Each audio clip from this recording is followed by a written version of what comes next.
¿Qué tal, alumnos? Con el propósito de ya ir avanzando y primeramente al regresar después de este periodo de resguardo voluntario, pues ya continuar con el bloque 4 o incluso antes iniciarlo por este medio, me permito proponerte la siguiente actividad de nuestro libro o asignatura La entidad donde vivo, donde vives tú, donde vive tu familia, donde vivo yo, donde vivimos todos los potosinos.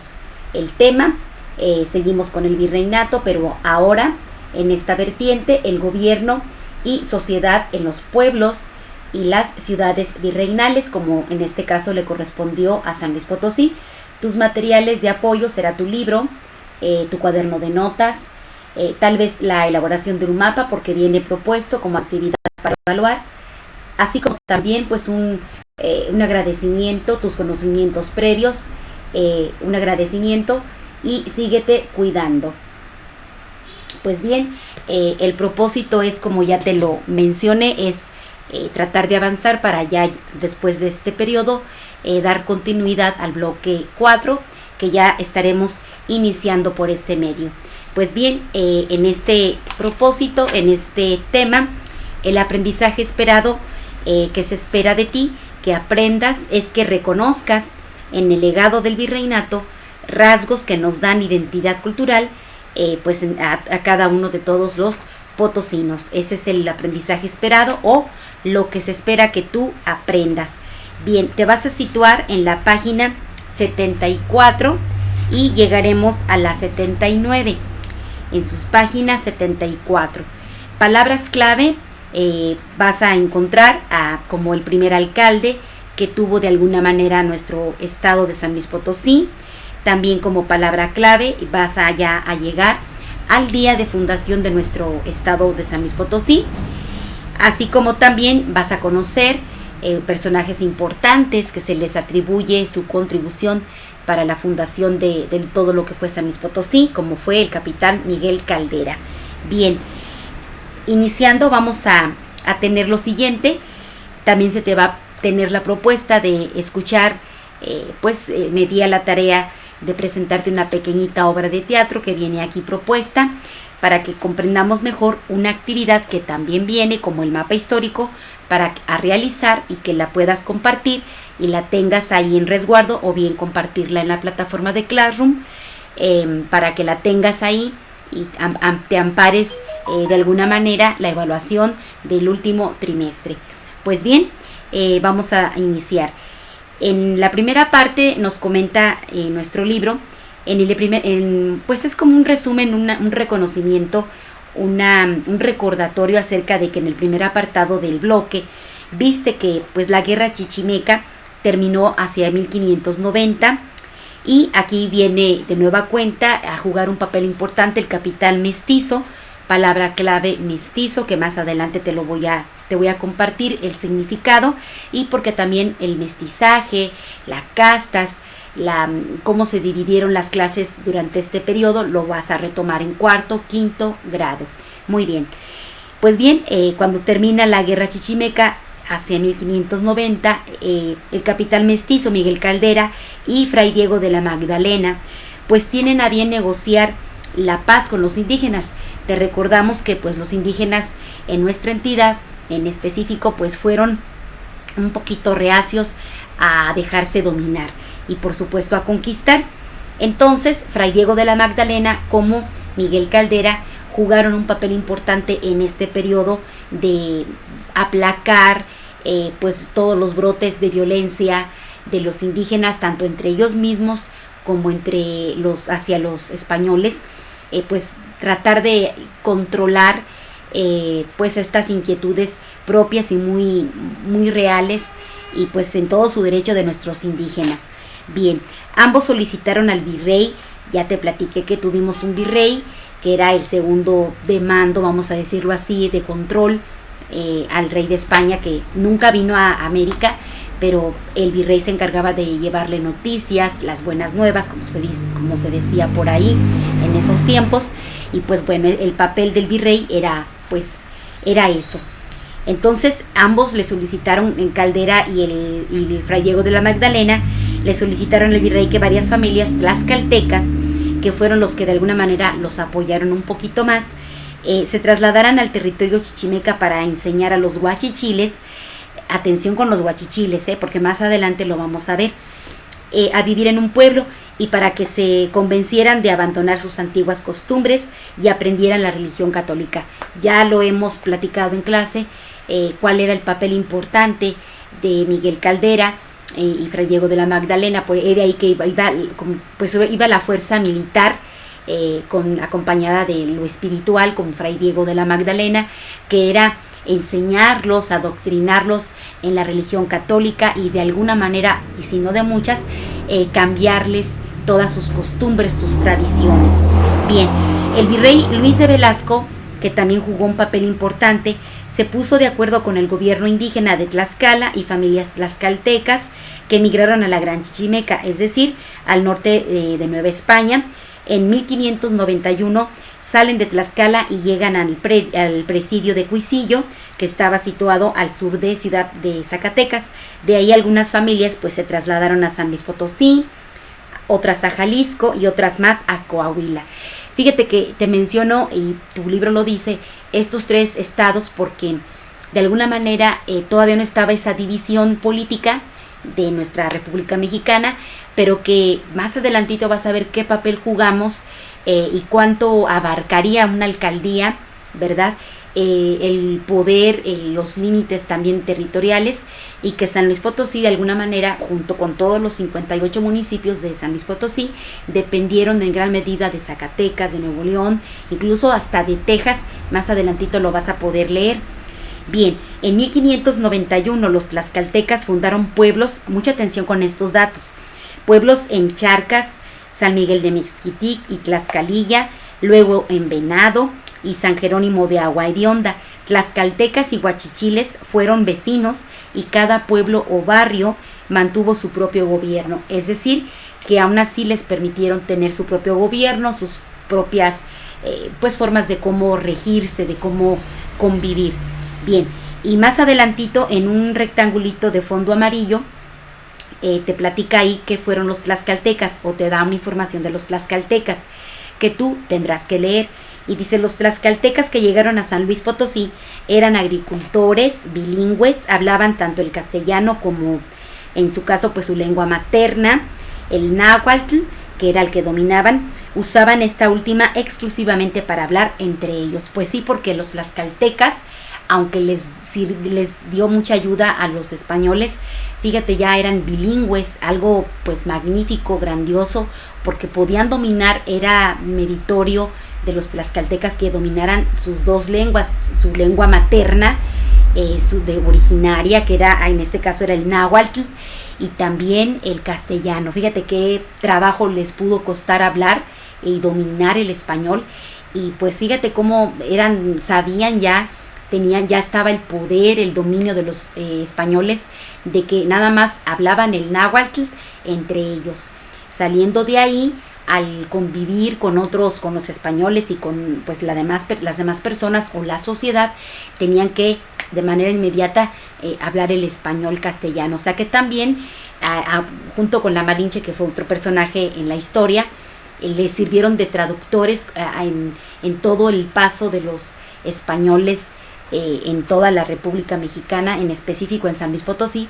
Pues los tlaxcaltecas jugaron un papel importante, siendo también de traductores entre los grupos indígenas, como en este caso los negritos guachichiles, que se encontraron y que se enfrentaron. Muy bien. En marzo de 1592, el capitán Miguel Caldera descubre minas de plata en el Cerro de San Pedro. Aquí en Cerro de San Pedro, que te alcancé a platicar, y incluso te puse un pequeño documental, cómo se quedó ya solo el Cerro de San Pedro, cuando en sus inicios pues ahí ocurrió la fundación, la bonanza de todo la plata, el oro de San Luis Potosí, ¿verdad? Era ahí que el escudo de armas, como te lo platiqué en clase, el escudo es el rey San Luis posado sobre el Cerro de San Pedro, que le dio mucho esplendor en su momento a San Luis Potosí. Y ya viste un video cómo está solito, cómo todavía vive del turismo, y cómo a determinadas horas o días, nada más fueron los fines de semana, abre sus puertas la primera tienda de abarrotes que tuvo, entre otros una iglesia, y que pues ahora con la contingencia pues suponemos que ahora menos van a abrir. Si entre semana no abren, pues ahora me imagino que permanecerá cerrado, pero bueno, ya tendrás otra oportunidad para conocer. Si ya lo conoces, compártenos fotografías, el Cerro de San Pedro. Muy bien, fueron tan prósperas que pronto llegó mucha gente para trabajar. De ahí se dio un movimiento migratorio, porque pues la gente, los lugareños propios de ahí, aparte de que no había muchísima gente en sus inicios, pues tuvieron que apoyarse de personas que venían de otros lugares que ya conocían la minería para apoyar y pues desempeñar, extraer todo el mineral, toda la plata que tenía en ese tiempo el Cerro de San Pedro. En poco tiempo se establecieron ranchos y haciendas para abastecer de alimentos a los mineros y al resto de la población, porque pues el minero, pues no todos se trasladaron solos, algunos tuvieron que hacerse acompañar de su familia, ¿verdad? Bien, y fíjate muy bien en lo siguiente: por orden del virrey se creó la alcaldía mayor de San Luis Potosí, y don Juan de Oñate fue nombrado primer alcalde mayor. La fundación del pueblo español de San Luis, Minas del Potosí, fíjate cuál es el nombre o cuál era el nombre completo de San Luis Potosí, ahí te va. La fundación del pueblo español de San Luis, Minas del Potosí, que hoy es la capital del estado, ocurrió un 3 de noviembre de 1592. Si tú te fijas haciendo historia, memoria, en algunos viajes que has hecho, a lo mejor por una cita médica, acompañar a alguien, de paseo, pues a lo mejor de referencia para continuar un viaje más largo, probablemente hasta Querétaro o a México, San Luis Potosí, de ahí que hay calles: Capitán Miguel Caldera, Juan de Oñate y Fray Diego de la Magdalena, porque pues como aquí en Matehuala y en cualquier ciudad del mundo y de México, suelen ponerle nombres de héroes o que hicieron alguna hazaña histórica de su país o del municipio, ¿verdad? Y es de ahí que si tienes un poquito de memoria, Capitán Caldera, existen calles importantes, porque pues bueno, le quisieron es rendirle o reconocerle la labor de estos personajes y de otros más que intervinieron a favor de la paz o de la construcción de un país, en este caso de un estado, y de los demás municipios que de alguna manera Capitán Caldera contribuyó. Por ahí te mencioné que el capitán mestizo, hacen mucha referencia a mestizo. Bueno, te voy a platicar qué fue esto. También lo hemos platicado en distintas fechas históricas que hemos recordado en el salón. Durante la época de la colonia se dio el mestizaje, que podría prestarse al término como que pruebas de laboratorio que mezclaron, es la mezcla de sangres. Bueno, parecido a un laboratorio, así fue, pero ese mestizaje dio lugar, astutamente los españoles se las ingeniaron para dominar. Dijeron, bueno, ustedes a partir de ahora vamos a establecer como por seccionar por clases, ¿verdad? Y se dio una gran mezcla de clases sociales, que cada uno tenía derechos, deberes, obligaciones, pero ahí viene lo interesante, porque no todos, en este caso los indios, que es una palabra mal empleada desde Colón, desde Cristóbal Colón, que nos confunde con haber llegado a la India, y de ahí indios, pero estaba equivocado el término. En este caso seríamos indígenas. Bueno, pero aquí en nuestro libro nos lo maneja como indios. Eran los que tenían nada de derechos, ¿verdad? Más que si acaso vivir y trabajar. Dentro de todas las clases, todo ese mestizaje que tú posteriormente lo vas a ver en cuarto grado, más amplio. Yo nada más quise explicarte por qué se dice que Miguel Caldera era mestizo, y aún así tenía privilegios por haber sido hijo no tanto de nativo, ser un indígena. Ahorita te voy a explicar todo el mestizaje. El criollo era hijo de un blanco europeo con una blanca europea, fíjate, aún así entre ellos tenían sus clases. Los criollos era alguien que provenía de una raza blanca con otro blanco pero europeo. El mestizo era un blanco ya con una india, ¿sí? Que sería un indígena. Por eso, si tú recuerdas, en la primera partecita, en el primer renglón, dice el capitán mestizo.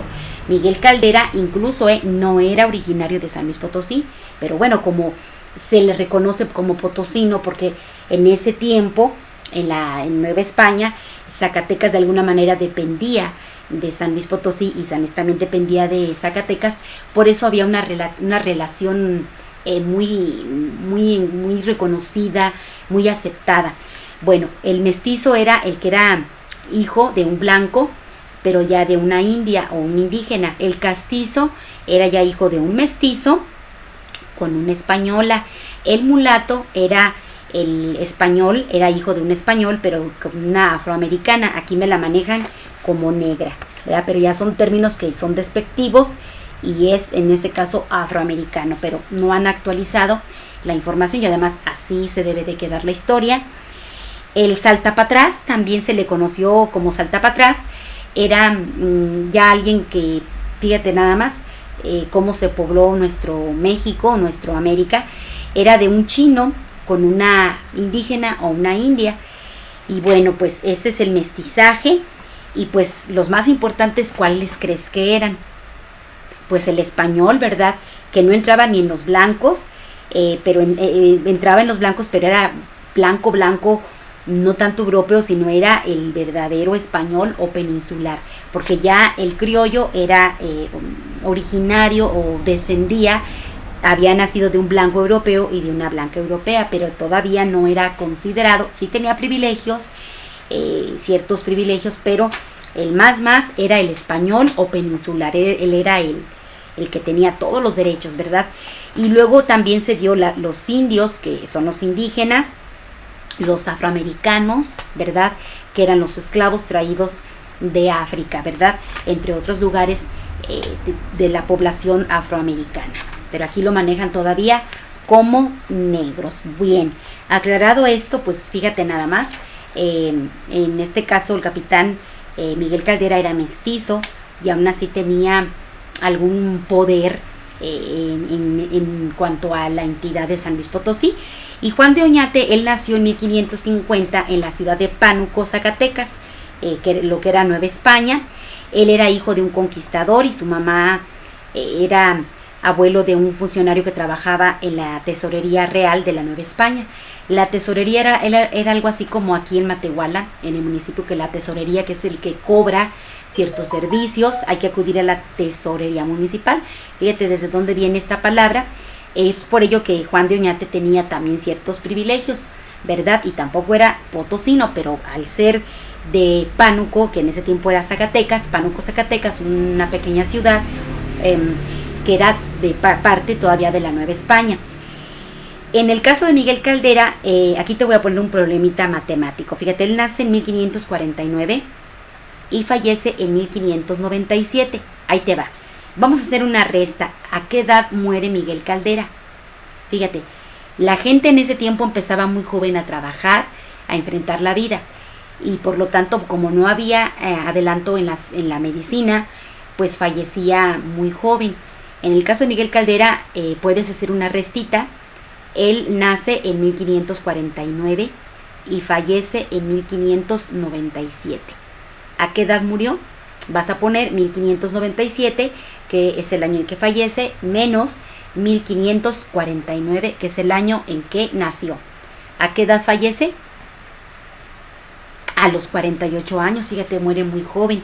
Bien, él Capitán Caldera, Miguel Caldera nace en Zacatecas. Se le decía capitán porque pues era parte del ejército. Su papel principal fue pacificador de las tribus de indios, huachichiles. A Oñate y a Capitán Caldera se les considera los fundadores de San Luis Potosí, ¿verdad? Él era hijo de, ahí te viene la respuesta, de mestizo. Él era hijo de un castellano, ¿verdad? Y también de una india zacateca. Así lo maneja la historia. Y pues bueno, de ahí ahora sí ya puedes entender por qué cuando tu mamá dice voy a ir a ver al médico que está en San Luis, en Capitán Miguel Caldera, pues ya sabes por qué se llama una calle o una avenida en San Luis Potosí, así como Fray Diego de la Magdalena o también Juan de Oñate, pues en honor al papel que tuvieron a bien hacer o realizar estos personajes. No fueron los únicos, existieron otros más, pero a ellos se les reconoce con su papel de contribuir a pacificar a todas las tribus guachichiles, que les dieron mucha lata, y que pues también se les reconoce su contribución para que se fundara San Luis Potosí. Y esto se da en el cerro en específico, Cerro de San Pedro, un 3 de noviembre de 1592. Todavía un poquito más adelante que Matehuala, que fue en 1550, ¿verdad? Bueno, a continuación, fíjate, viene un mapa, que aquí lo interesante del mapa, que tú lo puedes, pues ahora sí que visualizar. Algo muy importante que te voy a pedir que revises, que observes, ya lo podrás hacer todavía con más calma en tu casa. Ahí es importante este mapita. Aquí no vas a hacer nada más que a leer y a fijarte en algo bien importante. Este mapita de San Luis Potosí, su forma irregular o una L invertida, no la pierde. Que hay niños que le dicen que el perrito, bueno, pero en una respuesta no es esa, es una forma irregular, angulosa, una L invertida. Muy bien, pues nuestro estado tan bello, ahí te presenta cómo estaba primeramente dividido. Todavía no estábamos como municipios, ya existíamos, pero no se nos reconocía como tal. Estábamos divididos en el virreinato por villas españolas y pueblos de indígenas. Ahí vas a leer muy bien y ahí vas a descubrir, a ver, dónde se encuentra Matehuala y si tiene villa española o tiene pueblo indígena.